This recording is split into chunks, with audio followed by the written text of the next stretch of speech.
Muy buenas tardes y bienvenidos. En el canal Congreso tenemos el propósito de informarle a la ciudadanía cuáles son los caminos que tienen que recorrer las leyes de la República una vez han sido aprobadas en el Congreso para que se hagan realidad en la vida práctica de los colombianos. ¿Qué pasa con esas normas del dicho al hecho? Nuestro tema de hoy es la ley por medio de la cual se establece un procedimiento penal especial abreviado y se regula la figura del acusador privado, la llamada Ley de las Pequeñas Causas. La Ley de Pequeñas Causas, sancionada en enero de este 2017, agilizará el trámite y resolución de conflictos menores, que antes se tipificaban como delitos y ahora serán considerados contravenciones penales.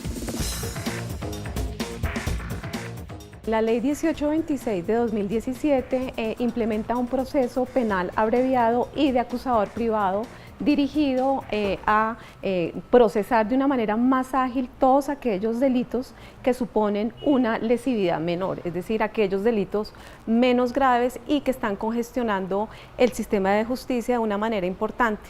Esta ley precisamente pretende incidir en eso, un tratamiento diferenciado para la criminalidad dura, que es diferente, y una criminalidad diferente, que es la criminalidad menor a la que le apunta esta ley. Es una oportunidad. Lo que hicimos fue que en el 2014 habíamos observado una serie de delitos, entre esos el robo, el hurto a celular, y no era judicializado. También el maltrato, todas esas pequeñas causas que nunca estaban judicializadas, donde la gente y el ciudadano estaba tomando por propia mano la justicia. Eso nos obligó a nosotros a pensar cómo llevábamos un proyecto de ley que estaba desde el 2006, que fue declarado inexequible, a que fuera retomado por el Congreso y bajo las nuevas orientaciones constitucionales poderlo llevar para que tuviera aplicabilidad y sobre todo para que el ciudadano sintiera que realmente le vamos a generar una solución. Por un lado, contempla la abreviación del proceso penal, con la cual se busca lograr un procedimiento expedito para aquellos casos en los cuales no es necesario, por la naturaleza del delito y por la existencia de pruebas suficientes, llevar adelante un proceso largo y complicado. Es un proceso supremamente expedito para el sistema judicial, para que no haya también tantos archivos, tantos expedientes en manos de los jueces y que eso se pueda hacer en 12 audiencias muy rápidamente, dependiendo también de la disponibilidad que tenga el juez y para, vuelvo y repito, no acumular, no aumentar el hacinamiento que hay en las cárceles de este país. Ya el ciudadano no tendrá que ir tanto a una fiscalía y verse abocado a un sinnúmero de llamados hasta que un juez lo vuelva a llamar. De 6 audiencias, básicamente pasa a 2 audiencias. Esas 2 audiencias van a ser concentradas, van a ser llamada al posible infractor penal y decirle si se acoge. Si se acoge, solamente habrá una audiencia y tiene que generar varios elementos. Si se robó el celular, tiene que indemnizar a la víctima, tiene que acogerse a la pena que le da el juez y de esa forma se está haciendo justicia rápida. Pero supongamos, no se quiere acoger, pues irá a una segunda audiencia donde podrá ser vencido en juicio y trae aquí un elemento que es importantísimo y es que el ciudadano, si la fiscalía no le ayuda con su proceso, pues puede poner un abogado de su confianza, que se le ha denominado acusador privado. Una gran discusión en nuestro procedimiento penal es cómo tratamos de diferenciar técnicamente qué constituye o no un delito menor y cuáles son las vías más expeditas para tratar judicialmente y procesalmente esta conflictividad. Los delitos menores en esta ley se ha optado por asimilarlos a los delitos querellables. Los delitos querellables ya vigentes en nuestra legislación penal y procesal, en efecto suponen aquella menor lesividad. Por supuesto no son delitos violentos, grandes bandas criminales, ni violaciones, por supuesto que no, sino, como lo he dicho, aquellos menores que suponen una respuesta más ágil por parte del Estado. Por otra parte, esta ley establece la figura del acusador privado, que permite a las víctimas investigar y acusar a través de sus abogados cuando la Fiscalía General de la Nación no tenga interés en ejercer la acción por su propia cuenta. La ley de las pequeñas causas es nuestro tema de hoy. Me acompaña justamente desde el centro de Bogotá el abogado Iván Cancino. Él es especialista en Derecho Penal y Disciplinario y nos va a ayudar a entender un poco mejor cómo esta ley va a beneficiar a miles de colombianos. Doctor Cancino, bienvenido a Del Dicho al Hecho. Bueno, muchas gracias por la invitación. Esta ley ayudará a muchas personas que han tenido delitos querellables de mínima entidad a que la Fiscalía y la Justicia por fin le den solución. Hay fiscales que manejan 900 o 1000 carpetas y por lo tanto no puede haber una justicia pronta. Al permitir que haya un acusador privado, lo que se busca es solucionar precisamente esa congestión judicial y que haya un resultado, que puede ser condenatorio o absolutorio, pero todas las personas van a tener un acceso real a la justicia. Eso en el entendido que la Corte Constitucional le dé vía libre a esta ley. Pues doctor Cancino, como especialista en Derecho Penal, usted conoce muy bien esta ley, sabe de sus pros y de sus contras y sobre eso lo queremos invitar a hablar en profundidad durante este programa. Antes de ir a una pausa, quisiera preguntarle, ¿quiénes se beneficiarán directamente de esta ley de las pequeñas causas? Bueno, mire, todas las personas que tienen un delito contra la integridad moral, hurtos, abusos de confianza, estafas y en general casi todos o todos los delitos querellables que son prácticamente los que congestionan la justicia. El hurto de un espejo, el hurto de un celular, una estafa de menor cuantía, el robo de una bicicleta, es decir, los delitos que afectan a clase media, a clase baja, obviamente también a la clase alta y que no encuentran un desarrollo adecuado y rápido de pronta justicia. Pero podríamos decir entonces, doctor Cancino, que estos son el grueso de los delitos, es decir, de los que más sufre la ciudadanía. Claro, yo creo que en una estadística podemos decir grosso modo que es más o menos el 60% de los delitos que ocurren en Bogotá y puede estar parecido en el resto del país. Ojalá que la ley tenga la dinámica, que la gente la entienda y que no se vaya a congestionar o a hacer un caballito de pelea o de venganzas entre los ciudadanos, porque ese no es el fin que se busca. Muy bien, pues tenemos que hacer una pausa en nuestro programa, pero los invitamos a que se queden con nosotros para conocer mucho más a fondo en qué consiste esta nueva ley, cuáles son sus implicaciones y cómo será el camino para llevarla del dicho al hecho.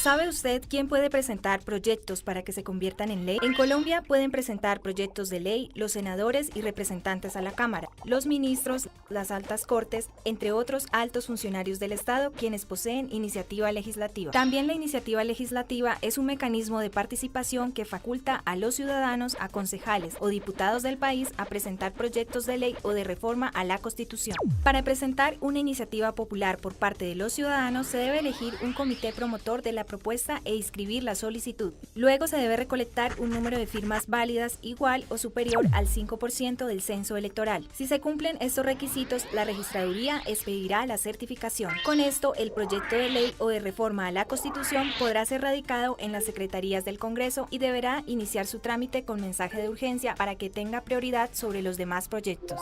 Encuentra más información en nuestro portal web. Canal Congreso. Aquí vive la democracia. ¿Sabe usted cómo se hacen las leyes en Colombia? Según la Constitución y la Ley Quinta de 1992, estas pueden ser estatutarias, orgánicas y ordinarias. El procedimiento se puede dividir en 3 partes: iniciativa, debates y sanción. ¿Quiénes pueden presentarlas? Cualquier congresista, algunos altos funcionarios del Estado y los ciudadanos a través de la iniciativa popular. Después de presentado el proyecto de ley, este debe superar 4 debates en el Congreso. Estos debates inician en una de las comisiones de acuerdo a la temática del proyecto de ley. Luego pasa a ser debatido y votado en la plenaria de la respectiva Cámara. Posteriormente, el procedimiento de debate se repite en la otra Cámara. Al ser aprobado en los 4 debates, el proyecto de ley debe ser sancionado por el presidente para que entre en vigencia y se convierta en ley de la República. Encuentra más información en nuestro portal web. Canal Congreso. Aquí vive la democracia.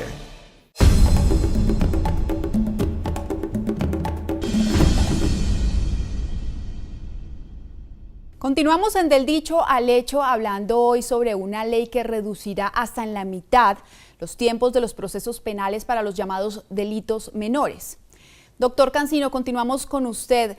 A simple vista suena muy bien esta ley y pues la reducción de los tiempos. Sin embargo, le pregunto, ¿esto no puede generar impunidad? No, por el contrario, porque el sujeto pasivo o la víctima del delito puede reaccionar de manera inmediata y rápida, pedirle a la fiscalía que le deje tomar la acusación y por lo tanto los fiscales van a priorizar delitos graves y pueden obviamente delegar esas funciones en el acusador privado, en el particular, y por supuesto que no va a haber impunidad porque va a haber un desarrollo rápido de la justicia. Lo que no puede confundir la gente es que esto signifique condena, no puede haber absoluciones y puede haber archivos. Aquí lo que va a haber es una resolución pronta de un conflicto. ¿Cómo operaban, doctor Cancino, los tiempos hasta el momento? ¿Por qué eran necesarias tantas audiencias? No, y no solo las audiencias, el sistema acusatorio disminuyó los tiempos de la ley 600, pero cuando había proceso. Aquí el problema es que muchas de esas denuncias, de las querellas presentadas, no tenían un desarrollo por la cantidad de trabajo y la falta de capacidad administrativa y económica que tenían los fiscales. Había fiscales muy probos, muy proactivos, pero que físicamente y administrativamente no tenían cómo desarrollar todas las denuncias que les caían encima. Entonces, más que disminuir los tiempos, también es por fin desarrollar esas carpetas, esos casos que estaban en el absoluto olvido. Hablemos sobre la figura del acusador privado. ¿En qué consiste esto? Mire, el acusador privado puede funcionar para ciertos delitos con pena privativa de la libertad, muy pocos, y para todos los delitos querellables. ¿Quién puede ser acusador privado? La víctima del delito. Si la persona murió, sus herederos. Si es menor de edad o persona jurídica, su representante legal. Pero muchas veces cuando no tenga representante legal o haya un conflicto o el supuesto sujeto activo sea el representante legal, lo puede hacer el defensor de familia o el Ministerio Público. Entonces es amplia la gama también que se puede hacer y ese acusador privado lo que le pide a la Fiscalía es que convierta la conversión de una acción pública que maneja el fiscal a una acción privada que va a manejar el acusador privado. Solamente debo hacer este análisis. Hay muchas dudas sobre si por vía de ley se podía crear la figura del acusador privado porque implica para muchas personas una modificación constitucional. Por eso también hay que esperar el análisis que hará la Corte Constitucional de este fenómeno. Pero ¿no se supondría, doctor Cancino, que el acusador debería ser la Fiscalía o en su defecto un agente estatal? Por supuesto. Constitucionalmente la acusación tiene un monopolio, es decir, el Estado ejerce un poder coercitivo. Ese poder coercitivo solo lo puede desarrollar por vía de fiscales y en algunas etapas o en las etapas propias los jueces.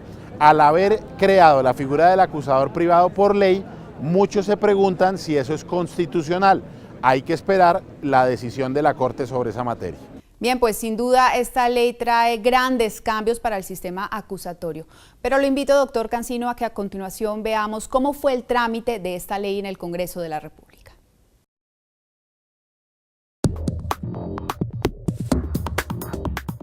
Con un gran impulso por parte del Gobierno Nacional, interesado en descongestionar los despachos judiciales del alto número de procesos, la Ley de Pequeñas Causas hizo su trámite en el Congreso de la República. Venía el proyecto de ley de la Fiscalía que lo acompañaba el gobierno y venía el proyecto de ley del Centro Democrático. Yo siempre he creído que la justicia debe estar por encima de la política. Cuando la justicia se manipula y se empieza a tener con fines políticos, pues se daña todo. Y ahí, mira que nos pusimos de acuerdo para sacar adelante este proyecto de ley y para que este proyecto de ley se convirtiera en algo superior. Y de esa forma empezamos a mirar cómo contratadistas podíamos alimentar el proyecto de ley. Entonces no solamente nos dedicamos a la Fiscalía o los insumos que nos brindaba la rama, sino que llamamos a las diferentes decanaturas de derecho penal y les pedimos que nos acompañaran y que nos dieran insumos y por eso se logra hacer un gran acuerdo sobre este proyecto de ley que le va a servir mucho a la ciudadanía y que va a combatir esos delitos a los que a diario nos vemos abocados y donde no había justicia. La Ley de Procedimiento Penal abreviado es hoy una realidad. Sin embargo, como en toda reforma, el debate sigue abierto. Hacemos una pausa en Del Dicho al Hecho y regresamos para contarles cuáles son los retos que tendrá que afrontar esta nueva ley para ser llevada a la vida práctica de los colombianos.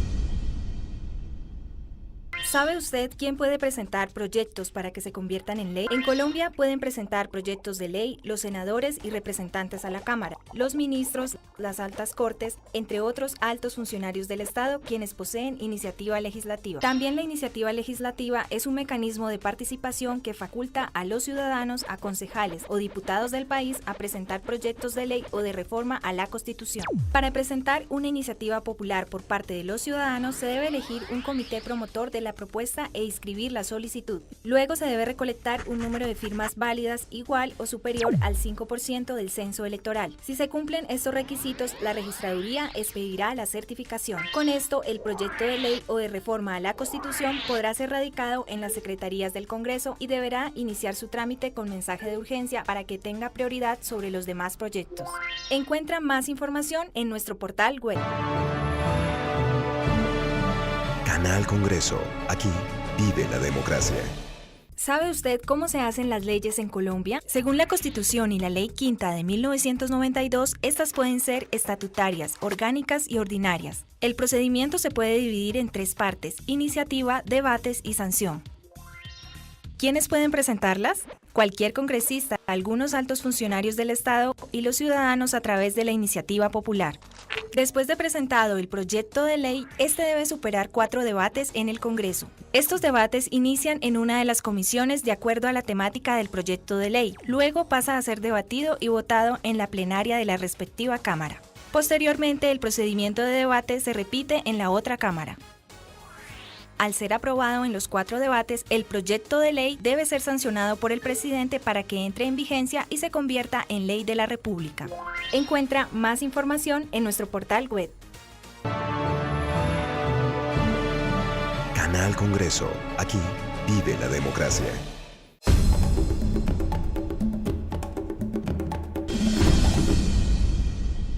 Gracias por continuar con nosotros. Del dicho al hecho hay siempre un gran camino que recorrer.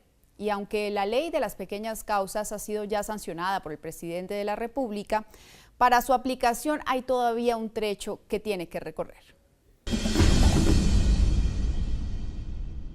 Naturalmente que estos son procesos que se tienen que dar en el tiempo para ir implementando, para ir familiarizando al pueblo colombiano, ir familiarizando también a todas las organización judicial de este país y también pues que se dispongan toda la logística necesaria para que se puedan hacer esta clase de audiencias y se puedan judicializar estos delitos en el menor tiempo posible. Se estableció que para su implementación correrían 6 meses luego de su firma, es decir, entrará a regir en junio, mediados de junio de este año, y es en el momento en el cual la rama judicial y la Fiscalía entrarán a determinar cómo opera esta nueva manera de entender y de acercar el conflicto entre las víctimas, porque esta ley no solo supone una reducción en los tiempos procesales, sino que también implementa una gran figura de importancia que es la del acusador privado. A mí me preocupa que el gobierno no asigne las partidas presupuestales para estos jueces. Los jueces ya están, inclusive están en carrera. Entonces lo que nosotros creemos es que se debe asignar salas y jueces para que pueda entrar en vigencia esta ley. También me preocupa que los departamentos, los municipios, los distritos, por ejemplo aquí en Bogotá la alcaldía no se comprometa a apoyar esa legislación. ¿Qué obstáculos o qué retos tiene ahora esta ley, doctor Cancino? Desde mi punto de vista, varios. El primero, ya lo hemos venido hablando, si es constitucional por vía legal y no por acto legislativo, darle ese poder a un particular. El segundo problema que se puede presentar es que de todas maneras ese acusador privado necesita una pequeña investigación y no se le dio en la ley una solución a qué policía judicial o qué investigadores pueden ayudarlos a ellos a llevar adelante el caso. Porque si vamos a utilizar la misma policía judicial de la Fiscalía, pues no se va a solucionar nada porque van a seguir con los mismos retrasos y con las mismas dificultades. Y un tercer aspecto muy importante, el espacio físico. ¿Dónde se van a desarrollar esas audiencias del acusador privado? Porque uno ve en todos los centros de servicios a nivel nacional que muchas audiencias se demoran o dilatan por falta de espacio. Entonces, si hay falta de espacio para las acciones públicas, ¿dónde y cómo se va a solucionar ese problema para realizar las audiencias del acusador privado? Supongamos, doctor Iván Cancino, que yo soy víctima de un delito menor. ¿Qué tengo que hacer para aprovechar esta ley? Para poder hacer uso de la ley cuando entra en vigencia, tiene que necesariamente asesorarse de un abogado o de un estudiante de consultorio jurídico. Esta ley no permite que un particular que no sea abogado pueda tomar la iniciativa, y esto es para evitar la venganza y para evitar nulidades o que no se produzca un resultado que es el que sea por falta de experiencia o de conocimiento en el caso. Una vez tenga su abogado, el abogado debe dirigirse al fiscal y con unos requisitos que están establecidos en la ley, solicitarle que la acción pública se convierta en acción privada, y cuando el fiscal lo acepte, esa petición que debe ser por escrito y de común acuerdo de todas las víctimas de un delito querellable o del listado de los delitos que tienen que no son querellables, pues el fiscal decidirá si le permite actuar como acusador privado. Si decide que no, no existe previsto ningún recurso y seguirá por la vía de la acción pública penal. ¿Qué piensan los ciudadanos sobre nuestro tema de esta semana? Les preguntamos aquí en Del Dicho al Hecho. Creo que el problema de las leyes hechas así tan improvisadamente, el problema es que no están descongestionando los juzgados, al contrario, lo que están haciendo es crear incertidumbre en la ciudadanía. No es cierto que va a liberarse gente con esa ley de pequeñas causas. Lo que va a crear es en los despachos la duda de les aplicamos la ley de pequeñas causas y si después eso se impugna, entonces van a ser más congestiones en los despachos. Aquí pueden sacar todo tipo de normas, desde que el Estado no le llegue al ciudadano, los delincuentes seguirán entrando y saliendo de las cárceles. Esto, por el contrario, esto lo que conlleva es a que ellos vean un incentivo, es darle un incentivo a una persona que es un delincuente común, que ya ha hecho de delinquir su oficio, y él entra y sale. Mire las estadísticas, que no nos dejan mentir. Me parece muy chévere porque hoy en día hay muchos ladrones y los jóvenes cada vez se dedican más a robar porque dicen que es muy fácil robarse en un celular, los detienen y después los sueltan porque decía la policía que son robos de muy baja magnitud, entonces eso no da cárcel. Entonces me parecería magnífico porque apretarían todo sobre la ley para que no sigan robando, y que sobre todo ahorita que roban muchos celulares va a haber más protección para la gente. Me parece magnífico, me parece que es lo mejor que nos puede suceder acá en Colombia. Aquí estamos presentes y no sabemos en qué momento nos arrapen un celular y se vuelve todo un tema engorroso ir a acudir a la justicia. ¿Y qué estamos viendo? De que muchos de los presuntos delincuentes están saliendo de las cárceles y ya tienen todo un sistema. ¿Y quién se va a ir a apostar o a arriesgarse por un celular? Mucha gente no está denunciando, mucha gente está dejando así, ¿cierto? Y prácticamente los delincuentes se están burlando de las personas. Se nos agota el espacio ya en nuestro programa, pero lo invitamos, doctor Cancino, a que nos ayude con una reflexión, una conclusión final para esta ley de pequeñas causas, que es nuestro tema de hoy. No, muchas gracias por la invitación. La conclusión puede ser que el espíritu de esta ley es bueno. Lo que se persigue es que el fiscal pueda priorizar la investigación de delitos graves y que la persona del común, la que tiene un delito querellable, un delito que es que ocurre a diario, pueda tener acceso a la justicia. Solamente tengo las dudas que dejé planteadas en cuanto al tema de si la acción pública se puede permitir dársela a un acusador privado por vía de una ley y no de un acto legislativo.